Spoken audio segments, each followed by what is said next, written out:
Les suiveurs de la chaîne Parisienne Football ne seront pas surpris de la performance de l'Olympique de Marseille. Je vous en ai fait part bien au début de la saison, bien avant même le début de la saison, en vous indiquant que De Zerbi allait apporter une révolution au sein de cette équipe de l'Olympique de Marseille. Et ces choses qu'on voit au jour le jour et ces choses qu'on a vues dès le premier match avec cette victoire. Et quelle victoire absolument éclatante sur le score de 5-1 de l'Olympique de Marseille face à Brest. C'est une équipe qui est absolument injouable, une équipe qui a de l'âme, une équipe qui a de l'énergie. Comme je vous ai indiqué dans la vidéo, si vous n'avez pas vu exactement ma vidéo concernant De Zerbi, allez voir cette vidéo. Elle a plus de 7000 vues et je présente un peu qui est Roberto De Zerbi, quelle est exactement sa philosophie de jeu. Et franchement, cette philosophie-là, on la retrouve. Le pressing haut, faire une équipe qui est très intensive, une équipe où est-ce que les joueurs se battent les uns pour les autres, pour autant jamais lâcher. Il veut des joueurs qui ne trichent pas, des joueurs qui jouent pour le collectif et non pas des joueurs qui jouent pour leur individualité. Un Mason Greenwood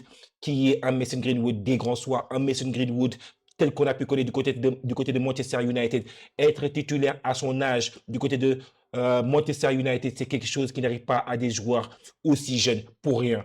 Et s'il n'est pas actuellement du côté de Manchester United, encore titulaire et qui ne joue pas dans ce club, c'est dû au fait de l'extra sportif. Si ce n'était pas dû à l'extra sportif, Mason Greenwood serait le titulaire, l'attaquant de référence au sein de cette équipe de Manchester United. En tout cas, bonjour la team, bienvenue sur la chaîne Parisienne Football, content que vous soyez de plus en plus nombreux à suivre la chaîne. Merci beaucoup pour tout l'amour et le soutien que vous donnez. Aujourd'hui, ce qu'on va faire, on va analyser un peu cette performance, cette première performance de l'équipe de Marseille.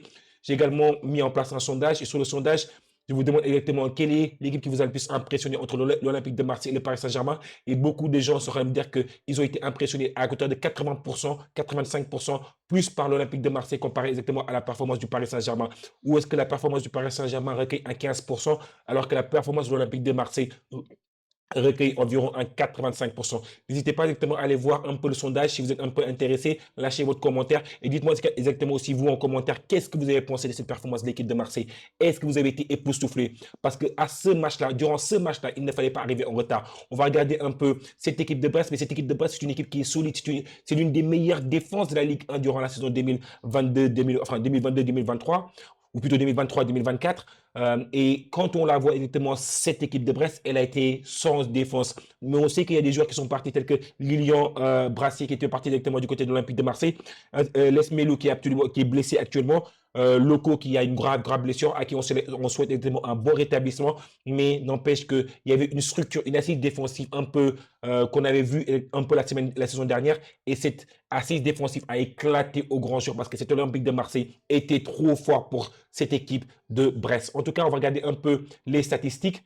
Alors oui, quand on voit un peu les statistiques de ces deux équipes, on voit que sur la saison 2023-2024, on voit que Brest exactement arrive troisième avec, vous voyez, les buts qui sont marqués, le nombre de buts, 53 buts contre 34 buts concédés avec une différence de buts à hauteur de 19. Donc du coup, c'est une équipe qui marquait pas beaucoup de buts, mais qui n'en concédait pas énormément non plus. Donc du coup, c'est l'une des raisons pour lesquelles c'était l'une des meilleures défenses. Et comme vous avez vu, Marseille a su faire éclater cette défense de Brest hier. On va regarder un peu les compositions d'équipe. Alors, quand on regarde un peu les compositions d'équipe, donc du coup, le Brest est arrivé sur un 4-3-3 qui était, donc du coup, au but, on avait Bizot, défenseur droit, arrière droit, on avait Lala, qui n'est Lala, défenseur gauche, on avait Amavi, dans l'axe, on avait Chardonnay qui était accompagné de Cardinal. Cette défense-là, je pense qu'elle a besoin d'être renforcée parce que si cette défense-là continue ainsi, je pense que Brest va avoir beaucoup de problèmes défensivement, mais il n'affrontera pas toujours exactement des équipes telles que l'Olympique de Marseille. Au milieu de terrain, c'est un milieu à 3 avec Camara, Martin ainsi que Pereira Lage.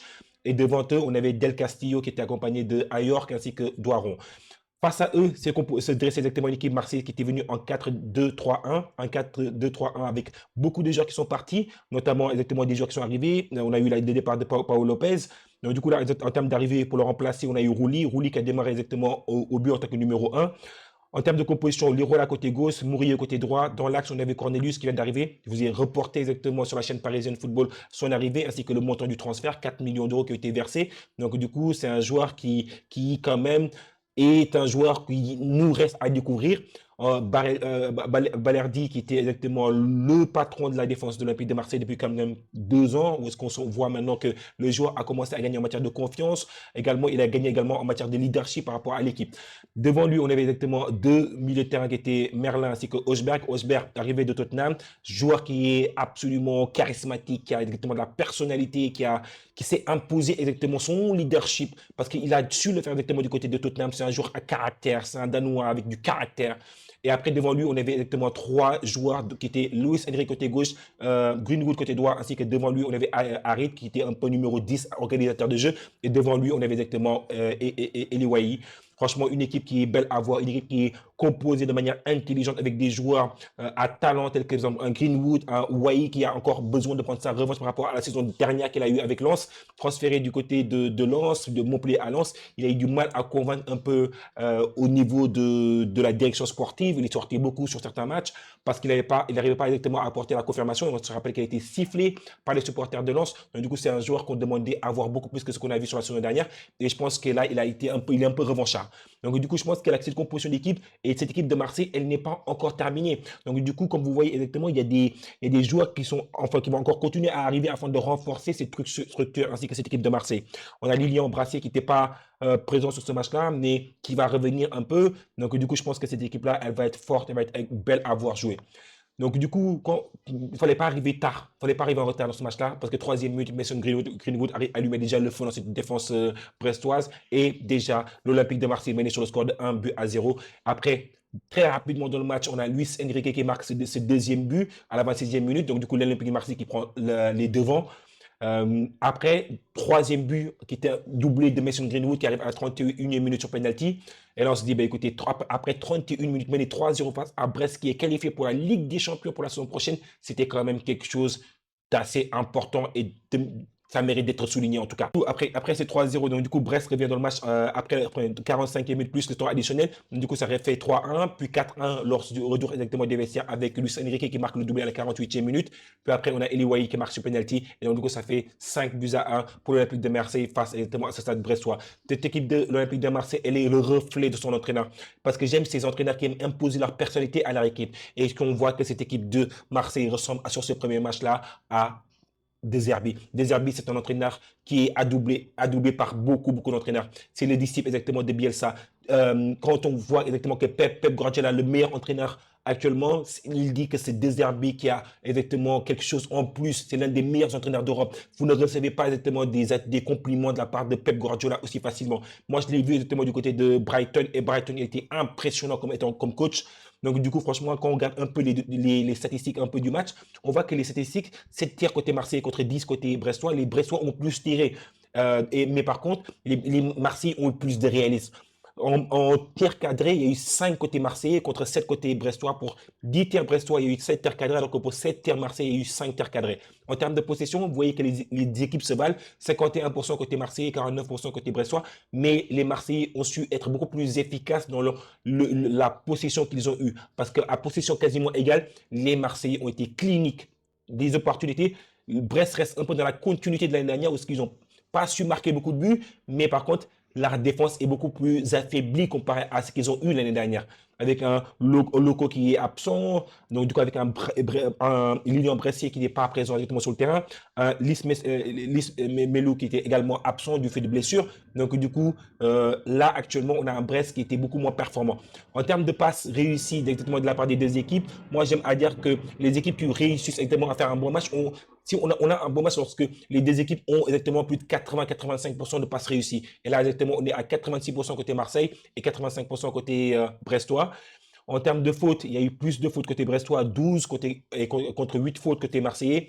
En tout cas, c'est une domination sans partage exactement de l'équipe de Marseille en termes d'efficacité offensive parce qu'ils ont eu 7 tirs et ils ont été cliniques sur l'ensemble des tirs qu'ils ont eu. En tout cas, quand on voit un peu le classement d'équipe maintenant, l'Olympique de Marseille est arrivé pour l'instant premier du classement avec une différence de but de plus 4 alors que le Paris Saint-Germain a une différence de but de plus 3. Donc du coup, le LOSC est derrière avec une différence de plus 2 ainsi que Monaco qui arrive avec une différence de plus 1. Donc du coup là, ce sont les équipes qui ont gagné exactement à cet instant présent le premier match et il reste encore des matchs à jouer pour un peu qui sera au terme exactement de la première journée, premier au classement. Mais cela ne reste qu'anecdotique. En tout cas, on demande à voir un peu cette équipe de Marseille si elle sera en mesure de continuer un peu dans la dynamique qu'elle a eue sur ce premier match-là, parce que ce premier match-là a été absolument hypant pour beaucoup de gens et ça a été également hypant de voir exactement un De Zerbi. On a besoin d'un Olympique de Marseille fort parce qu'un Olympique de Marseille fort, ça rend également service au Paris Saint-Germain, à toutes les équipes de Ligue 1 parce que ça fait en sorte d'augmenter l'attractivité de la Ligue 1 et ça fait exactement augmenter les droits TV et ça fait que vous avez un championnat à vendre. Et pour une fois, c'est bien aussi de voir qu'on n'a pas de stars, on a des jeunes. C'est un peu la Ligue 1 des talents cette année. Alors que l'année dernière, on l'avait appelé la Ligue 1 des talents, mais cette année, on a vraiment la Ligue 1 des talents avec des talents jeunes qui ont été recrutés par l'Olympique de Marseille, le Paris Saint-Germain. Et donc, du coup, dites-moi aussi qu'est-ce que vous avez pensé par rapport à ce sondage-là, que j'ai dit exactement en début de chat, où est-ce que 85% pensent qu'ils ont été beaucoup plus impressionnés par le premier match directement de l'Olympique de Marseille, alors que 15% disent qu'ils ont été plus impressionnés par le match directement du Paris Saint-Germain. Donc, du coup, j'ai pas envie de faire que ce soit un peu une bataille entre supporters marseillais et supporters parisiens, mais en tout cas, le premier match, pour moi, j'étais beaucoup plus impressionné par l'approche collective, la dynamique collective, ainsi que la maîtrise collective marseillaise, plutôt que la maîtrise collective parisienne. Donc, du coup, vous voyez, c'est un supporter parisien qui le dit. Donc, du coup, faut être honnête, faut être transparent. Et moi, je suis dans l'analyse, j'essaie toujours d'être transparent et honnête et de vous donner un peu la vision qui est la vision de l'analyse que j'ai pu être un peu par le passé, mais également l'entraîneur, parce que j'étais entraîneur à moindre niveau, mais également j'étais agent. Donc, du coup, je vous donne un peu comment est-ce que moi j'ai pu analyser ce match-là. N'hésitez pas aussi à me donner un peu votre position dans le chat et n'hésitez pas aussi à liker la chaîne et suivre la chaîne parce que c'est important pour aider au développement. Merci beaucoup pour avoir suivi la chaîne et avoir suivi exactement un peu le débrief. Merci beaucoup d'avoir suivi exactement le débrief et d'avoir suivi un peu la chaîne. Ça fait super, super plaisir. En tout cas, si vous aimez ce type de contenu, si vous aimez exactement mes analyses, si vous m'aimez en tant que personne, je vous invite aussi à suivre la chaîne. Merci beaucoup, la team, et à très, très bientôt. Merci beaucoup.